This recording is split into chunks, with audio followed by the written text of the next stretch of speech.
Al-Islam wal Quran wa Muhammadur Rasulullah wal afiyatu was satru wal ghina 'anin nas.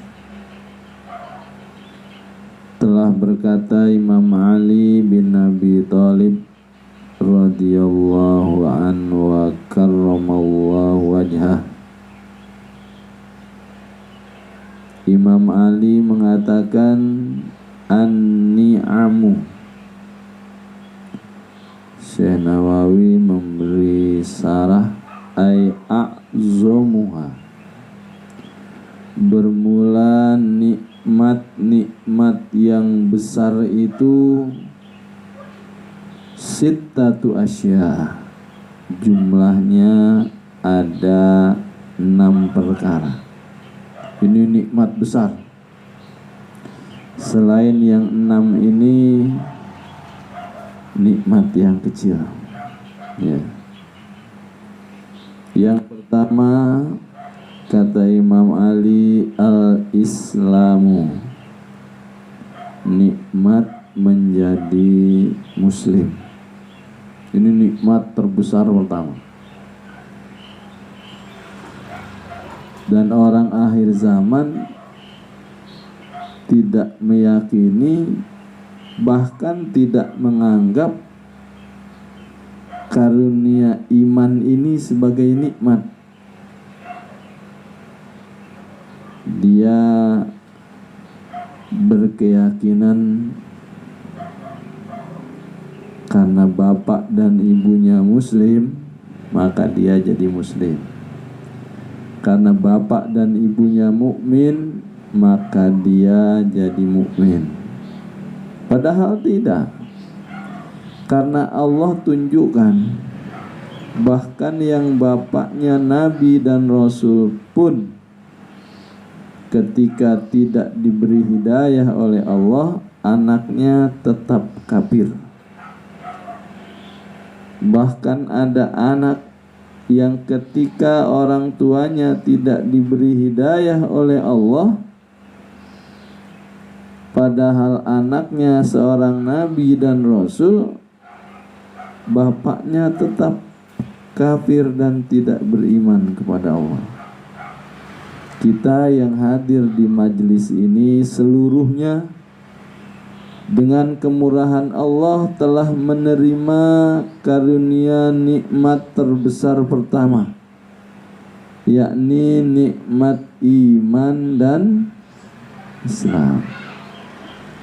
Ya Allah, alhamdulillah, alhamdulillah, alhamdulillah. Ditanya, kenapa? Alhamdulillah terus. Allah beri saya karunia nikmat menjadi muslim, yang dengan nikmat ini seseorang pasti masuk ke dalam surga. Semua hamba Allah yang mukmin pasti masuk ke dalam surga. Cuma ada yang langsung masuk, yang baik amal kebajikannya di dunia. Ada yang di akhirat mampir dulu karena lebih banyak dosanya daripada amalnya. Tapi selama apapun dia di dalam neraka, Satu waktu akan tiba saatnya dosanya terampuni, dia diangkat dari dalam neraka, kemudian dimandikan di telaga Kausar. Maka setelah itu dihadapkan kepada Allah untuk dimasukkan ke dalam surga. Ini nikmat terbesar. Kita yang hadir di majelis ini sudah mendapatkan nikmat itu. Hanya saja kebanyakan orang akhir zaman lupa untuk mensyukuri nikmat iman dan Islam. Dia lupa mengatakan, ya Allah, alhamdulillah, bapak dan ibu saya mukmin, mukminah, alhamdulillah, bapak dan ibu mertua saya mukmin, mukminah, alhamdulillah, anak-anak keturunan saya semuanya mukmin, mukminah. Lupa dia, ya. Lupa. Padahal ini nikmat terbesar pertama. Kemudian yang kedua, wal Qur'anu, nikmat terbesar kedua yang diberikan Allah adalah diturunkannya Al-Quran, diberikan kepada beliau Rasul sebagai pedoman hidup bagi umatnya. Al-Quran itu nikmat terbesar kedua. Karena semua permasalahan manusia, apapun bentuk permasalahannya, jawabannya ada di dalam Al-Quran. Cuma sayangnya orang akhir zaman lebih senang baca koran daripada baca Quran. Umat beliau Rasul malu kemana-mana bawa Quran, tapi dia bangga kemana-mana bawa Quran. Itu ya. Padahal Allah sudah janjikan bahwa Al-Quran itu ma huwa syifa'u wa rahmatul lil mu'minin. Banyak di akhir zaman nih hati-hati yang gelisah, hati-hati yang sedang dalam keadaan sakit, berusaha untuk mencari obat di tempat yang lain, berusaha untuk menyembuhkan sakit di hatinya dengan cara yang lain, tapi belum juga dia mendapatkan kebahagiaan dan ketentraman, karena obat baginya yang sesungguhnya adalah ada di dalam Al-Quran. Coba kita masing-masing tanya diri kita sendiri, kapan terakhir kita baca Quran? Kapan terakhir tangan kita menyentuh mushaf Al-Quran? Tanya. Kapan terakhir mata kita memandangi huruf-huruf Al-Quran? Tanya diri kita. Kapan terakhir kali lidah kita melafazkan huruf-huruf Al-Quran? Orang akhir zaman ada yang jawabannya, aduh udah lama sekali. Dulu baca waktu bulan Ramadan, setelah Syawal berhenti baca Quran. Sampai hari ini pun Al-Quran belum lagi disentuh, belum lagi dipandangi, belum lagi dilafazkan ayat-ayatnya. Pantas kalau kemudian hatinya gelisah berkepanjangan, gitu ya. Jadi Al-Quran ini adalah mukjizat yang merupakan nikmat terbesar kedua yang diberikan Allah kepada hambanya. Kalau ada yang tanya apakah mukjizat itu masih ada yang tersisa dari diri Rasulullah Shallallahu Alaihi Wasallam, jawabnya ada. Dari sekian banyak mukjizat yang diberikan Allah kepada beliau Rasul, yang terbesar adalah mukjizat diturunkannya Al-Quran. Subhanallah. Andai pun kita belum memahami maknanya, maka membacanya saja sudah dihitung sebagai ibadah oleh Allah Subhanahu wa Ta'ala. Membacanya saja bisa menjadi sebab diturunkannya kasih sayang oleh Allah kepada hambanya dan dijadikan obat bagi sakit yang ada di dalam dirinya. Ini nikmat terbesar kedua, nikmat diturunkannya Al-Quran. Orang akhir zaman, cendekiawan dulu, na'udzubillah, bahkan ada yang berani mengatakan ayat Al-Quran itu ada yang sudah tidak relevan lagi dengan zaman itu. Jadi Al-Quran itu sudah tidak cocok lagi dengan zaman. Padahal ada seorang penulis di barat sana yang mengatakan bahwa Al-Quran itu adalah kitab suci yang terus relevan dari mulai diturunkannya di zaman beliau Rasul sampai sekarang dan nanti menjelang akhir zaman. Al-Quran tidak perlu diadakan perubahan-perubahan, karena Al-Quran adalah kitab suci yang sudah mencukupi.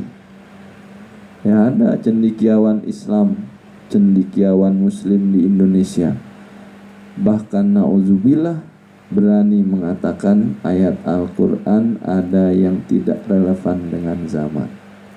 Ini bahaya. Sementara orang di luar Islam, pemikir di luar Islam mengagumi begitu hebatnya Al-Quran, malah cendekiawan Muslim sendiri ada yang berani mengatakan Al-Quran tidak relevan dengan zaman. Ini yang kedua, nikmat terbesar pertama yang diturunkan Allah kepada hambanya adalah nikmat menjadi Muslim, nikmat iman dan Islam. Kemudian nikmat terbesar kedua adalah Al-Quran. Dan yang ketiga, wa Muhammadur Rasulullah sallallahu alaihi wasallam. Nikmat ketiga terbesar yang diturunkan Allah setelah nikmat menjadi Muslim dan nikmat diturunkannya Al-Quran adalah nikmat terutusnya Kangjeng Rasul Muhammad sallallahu alaihi wasallam menjadi nabi dan rasul akhir zaman. Itu nikmat terbesar dari Allah, terutusnya beliau rasul, ya. Manusia terbaik. Beliau Rasul ini ahsanal khalqi khalqan wa khuluqa. Beliau Rasul adalah manusia terbaik dalam bentuk ciptaannya, dan beliau Rasul juga makhluk terbaik dalam budi pekertinya. Allah jelaskan bahwa beliau Rasul adalah uswatun hasanah. Beliau Rasul adalah suri tauladan yang baik. Kalau mau punya idola, cukup beliau Rasul sebagai idola. Orang akhir zaman ini kadang aneh-aneh, ya. terutama yang muda-muda ini, kaum muda muslim, idolanya ada yang Michael Jackson, idolanya ini. Siapa idolanya? Siapa itu penyanyi sekarang, saya nggak kenal itu namanya. One Pulse itu ya, Dul Sumbang. Padahal kalau mau punya idola, cukup beliau Rasul sebagai idol. Karena beliau Rasul adalah uswatun hasanah. Tidak ada yang jelek di diri beliau Rasul, tidak ada. Allah jelaskan, wa innaka la'ala khuluqin azim. Dan sungguh engkau Muhammad demi hidup di atas budi pekerti yang agung. Bukan sempurna lagi, bukan, tapi budi pekerti yang agung. Jadi kalau kita mau cari contoh, nggak usah cari contoh yang lain, cukup beliau Rasul sebagai contoh. Kalau ada orang tua ingin menjadi orang tua hebat, contoh beliau Rasul. Kalau ada suami yang ingin jadi suami hebat, contoh beliau Rasul. Kalau ada pejabat, pemimpin, penguasa yang ingin hebat, maka contohlah beliau Rasul. Karena beliau Rasul adalah pribadi yang sempurna. Selain beliau Rasul, selalu ada sisi kurangnya. Karena memang tidak sempurna. Tapi beliau Rasul diciptakan oleh Allah ahsanal khalqi khalqan wa khuluqa. Sempurna bentuk ciptaannya, sempurna juga budi pekertinya. Oh, beliau itu adil.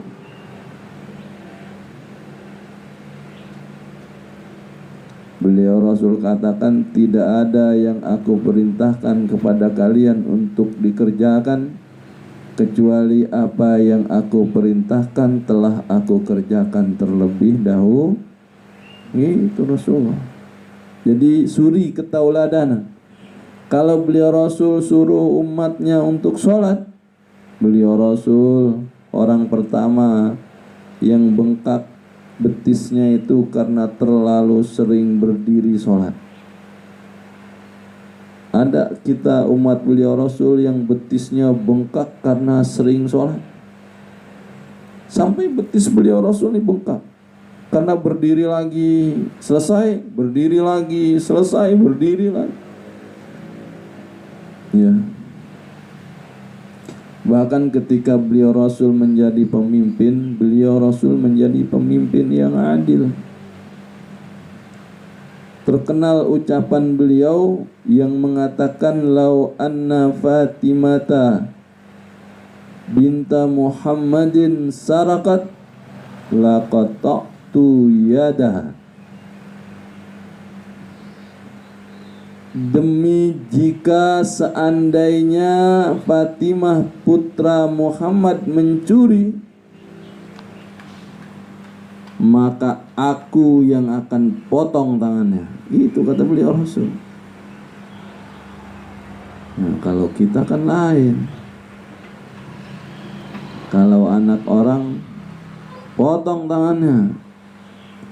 Tapi kalau anak sendiri, ya jangan gitu ya. Hukum itu untuk orang lain. Kalau untuk dirinya jangan. Kalau rakyat kecil yang melakukan kesalahan, hukum. Tapi kalau orang besar yang melakukan kesalahan, jangan hukum dulu gitu ya. Jadi ini nikmat terbesar ketiga yang diturunkan Allah kepada manusia adalah terutusnya beliau Rasul Muhammad sallallahu alaihi wasallam menjadi nabi dan rasul bagi seluruh umat. Kemudian yang keempat, nikmat terbesar yang diturunkan Allah wal afiyah. Nikmat afiyah. Afiyah itu kalau kata Syekh Nawawi difa'ul makarih, tertolak segala bentuk yang tidak mengenakkan dalam kehidupan. Sehingga afiyah ini lebih umum daripada sihah. Kalau sihah khusus hubungannya dengan jasmani saja, bahasa Indonesianya sehat, hubungannya dengan badan saja. Tapi kalau afiyah hubungannya dengan segala bentuk kehidupan manusia. Afiyah itu tertolaknya musibah, tertolaknya perkara yang tidak menyenangkan. Orang akhir zaman pun kadang sudah tidak menganggap lagi afiyah itu sebagai nikmat, padahal ini bagian dari nikmat terbesar. Kemana-mana motornya nggak mogok, bannya nggak kempes, dari berangkat sampai lagi ke rumah lupa dia mengatakan lupa, karena dia menganggap itu biasa. Mobil yang dia kendarainya selamat, sehingga dia pulang sampai ke rumah lupa dia mengatakan padahal itu semua terjadi karena penjagaan yang diberikan Allah Subhanahu wa ta'ala. Atau hal yang paling kecil saja, ketika kita tertidur, semua lubang tubuh di badan kita ini terbuka. Ketika kita bangun, tidak ada yang masuk ke dalam mulut kita, tidak ada yang masuk ke dalam telinga kita, tidak ada yang masuk ke dalam lubang hidung kita. Tapi kita lupa untuk mengatakan karena kita menganggap itu biasa. Padahal kalau satu waktu kita tidur, gak usah yang besar-besar, ada kaki 1000 yang masuk ke dalam lubang telinga kita, maka pasti kita akan merasakan sakit yang luar biasa dan biaya yang besar sekali untuk berobat. Jadi kapan nikmat afiyah ini terasa? Ketika nikmat afiyah itu diambil oleh Allah Subhanahu wa ta'ala. Kemarin lagi giginya sehat, gak pernah mengatakan habis makan alhamdulillah, makan enak, minum es enak, ngopi enak, nggak pernah dia bilang ya Allah alhamdulillah, nggak pernah. Lupa dia ucapkan syukur ke Allah. Tapi begitu sekali waktu giginya sakit, 3 giginya sakit, baru dia teriak. Kenapa? Makan nggak enak, minum nggak enak, ngopi, baru ya Allah. Kemarin ngapain aja berbulan-bulan dikasih sehat, nggak pernah manggil Allah.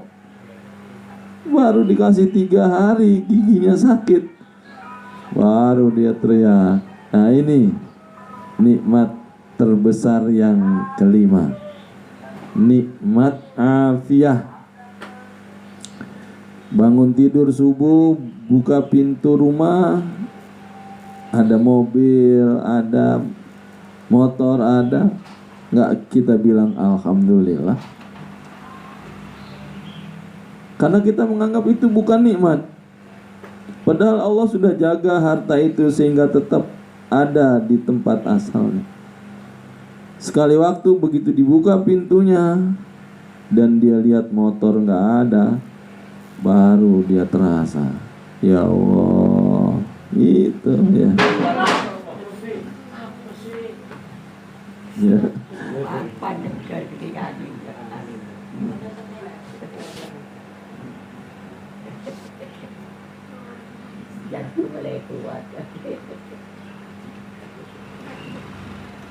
Ini yang kelima, nikmat terbesar yang diberikan Allah yang kelima adalah nikmat afiyah. Nah itu mah supaya seger itu barusan. Sama Allah dikasih itu kan jadi seger itu kan. Ya, dikasih kaget sedikit sama Allah biar seger itu maksudnya ya. Dan yang terakhir, yang keenam, nikmat terbesar yang diberikan Allah dalam kehidupan hambanya adalah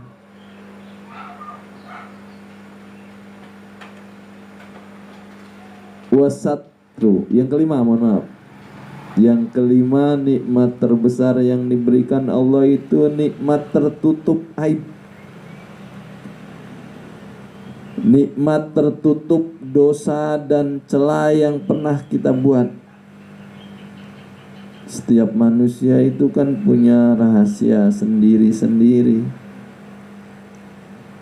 Kenapa kita masih berani bertemu dengan orang lain? Karena aib kita, dosa kita ditutupi oleh Allah Subhanahu wa ta'ala. Yang kalau Allah bukakan aib dan dosa kita di hadapan manusia, jangankan bertemu orang lain, bertemu istri dan anak-anak kita aja kita nggak sanggup mengangkatkan wajah. Dan kita lupa juga mensyukuri nikmat ini. Nah, biasanya manusia akhir zaman ini kalau 5 tahun, 6 tahun terakhir sebenar, sholat bagus, zikir bagus, dia lupa terhadap dosa yang 20 tahun yang lalu. Dia lupa terhadap maksiat yang 15 tahun yang lalu. Padahal semua itu tercatat dan terpelihara catatannya di dalam kitabnya Allah Subhanahu wa ta'ala dan di dalam buku kehidupan kita manusia. Jadi kita bisa seperti ini, bisa mengangkatkan wajah, bisa bertemu dengan orang lain karena Allah tutupi aib dan dosa kita. Kalau Allah bukakan, nggak sanggup kita bertemu dengan orang lain. Nih dosanya si fulan itu ini dari mulai balik. Kalau dibukakan sama Allah, nggak sanggup udah dia ketemu orang. Malu dia ketemu orang. Nggak kuat dia mengangkatkan wajah di hadapan orang lain. Jadi kalau kita bisa sampai sekarang seperti ini, yakinlah itu karena Allah tutupi aib dan dosa kita.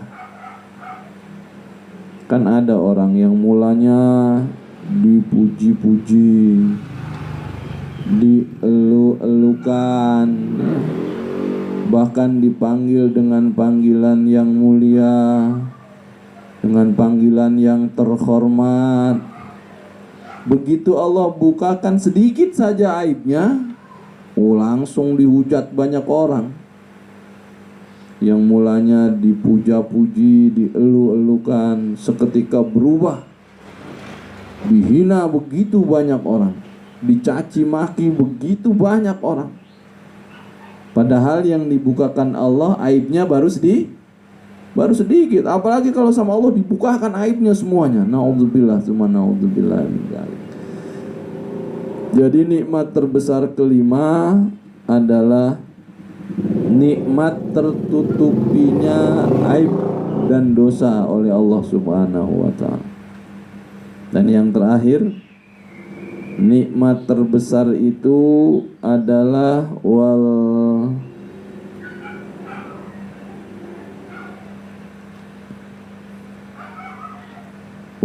ghina 'anil nasi fi umurid dunya, kata saya. Merasa cukup dari manusia tentang urusan dunia. Kasih sepeda sama Allah, alhamdulillah. Gak cemburu lihat orang naik motor. Kasih motor sama Allah, alhamdulillah. Gak cemburu lihat orang beli mobil. Kenapa? Karena apa yang diberikan Allah, dia rasakan sebagai yang terbaik untuk dirinya. Dengan nikmat ghina 'anil nas, maka yang keluar dari lidah seseorang pastilah hanya syukur kepada Allah Subhanahu wa Ta'ala. Ya Allah, alhamdulillah, alhamdulillah diberi istri, alhamdulillah, karena ada ribuan orang yang belum diberi karunia istri. Bukan mencari-cari nikmat yang lain, tapi mensyukuri yang sudah ada. Ya. Nikmat diberi rumah oleh Allah, alhamdulillah. Nggak cari nikmat yang lain, tapi disyukuri karena ada jutaan orang di luar sana yang bahkan tidak tahu harus bermalam di mana ketika malam. Dia harus tidur di mana ketika gelap, karena rumah dia nggak punya. Jadi orang-orang yang ghina anin nas tidak akan pernah jadi dengki, nggak akan. Karena dia merasa apa yang Allah berikan untuk dirinya itulah yang terbaik buat dia. Jadi hidupnya selalu dipenuhi oleh syukur kepada Allah. Orang-orang yang dalam kehidupannya selalu ada syukur kepada Allah, maka dari waktu ke waktu kehidupannya akan terus diperbaiki oleh Allah Subhanahu wa Ta'ala. Jadi kalau ada yang bertanya gimana sih caranya supaya rezeki kita ditambahkan oleh Allah, syukuri apa yang sudah Allah kasih. Ya Allah, alhamdulillah. Ya. Ucapkan terima kasih atas apa yang sudah Allah karuniakan. Maka dengan begitu hati kita menjadi nyaman, dan rizki kita pasti ditambahkan oleh Allah Subhanahu wa Ta'ala. Sebaliknya, orang-orang yang tidak ghina anin nas, maka akan tumbuh perlahan-lahan di hatinya sifat hasad, sifat dengki. Orang yang dengki itu berharap nikmat yang ada di orang lain hilang, berpindah malah kalau bisa ke dirinya. Andai pun nikmat itu tidak bisa berpindah ke dirinya, paling tidak nikmat itu tidak dirasakan oleh orang lain. Orang seperti ini, kata ulama, dinamakan orang yang hasud. Di dalam hatinya ada sifat dengki, ya. Kalau lihat orang lain senang, dia susah. Tapi kalau lihat orang lain susah, oh dia senang, ya. Orang lain senang nih punya motor baru meskipun kredit. Orang dengki nggak senang. Kemana-mana ngomong motor kreditan itu, uang mukanya cuma 500.000, paling lama 3 bulan tarik sama leasing. Orang dengki itu orang yang hatinya tidak ada kerelaan atas karunia yang dirasakan orang lain. Kalau orang yang hatinya ikhlas, orang yang hatinya tulus, begitu lihat tetangganya beli motor, dia akan bilang, ya Allah, alhamdulillah, ikut seneng. Kata tetangganya, ya apa pak, cuma motor kredit, nggak apa-apa. Sekarang kan apa aja memang dikredit, jangankan motor, ibu-ibu beli baju aja dikredit, nggak apa-apa, nanti kan lunas gitu. Kalau orang yang tulus, ya. Cuma memang kalau yang terbaik, beli itu jangan kredit. Yang terbaik, beli rumah cash, beli motor cash, beli mobil cash. Ini yang terbaik memang. Cuma kan sulitnya bukan main zaman sekarang itu, ya. Kenapa harus yang terbaik cash? Karena di dalam akad cash itu terhindar dari kekhawatiran transaksi riba. Sementara kalau membeli sesuatu dengan cara kredit, dikhawatirkan saja, ya, Dikhawatirkan saja ada transaksi riba, karena biasanya harga kredit selalu lebih mahal dari harga cash itu ya. Walaupun sebagian ulama mutaakhirin ada yang mengatakan transaksi kredit itu halal asal tidak digunakan dua harga. Itu yang susahnya ya. Orang nggak boleh kalau dagang pakaian itu ditanya berapa bu kerudung ini. Kalau cash 30.000, tapi kalau kredit 60.000 4 bulan. Nggak boleh. Ini nggak boleh, ini transaksi seperti ini haram. Kalau mau jual kredit, kredit aja. Kalau mau jual cash, cash aja. Jangan kalau cash sekian, kalau kredit sekian. Nah, ulama melarang transaksi dengan dua harga. Hadirin jamaah sekalian rahimakumullah. Ini 6 nikmat terbesar yang dikaruniakan Allah kepada hambanya. Yang pertama nikmat menjadi muslim. Kemudian yang kedua nikmat diturunkannya Al-Quran sebagai kitab suci. Yang ketiga nikmat terutusnya Kangjeng Nabi Muhammad sallallahu alaihi wasallam sebagai nabi dan rasul. Kemudian yang keempat nikmat tertolak segala bentuk ketidaknyamanan dalam kehidupan, atau biasa kita sebut dengan nikmat afiah. Yang kelima nikmat tertutupi segala aib dan dosa yang pernah dikerjakan manusia. Dan yang terakhir yang keenam nikmat merasa cukup dari manusia. Hadirin hadirat jamaah sekalian rahimakumullah. Itu saja sore ini yang bisa saya sampaikan. Kurang dan lebihnya mohon dibukakan pintu maaf yang seluas-luasnya. Mudah-mudahan ngaji kita, silaturahmi kita, i'tikaf kita di majelis mulia ini dapat menjadi sebab wasilah kita, keluarga kita, usaha, ikhtiar dan pekerjaan kita seluruhnya dimudahkan, diberkahi dan diridai Allah Subhanahu wa taala. Amin ya Allah ya rabbal alamin.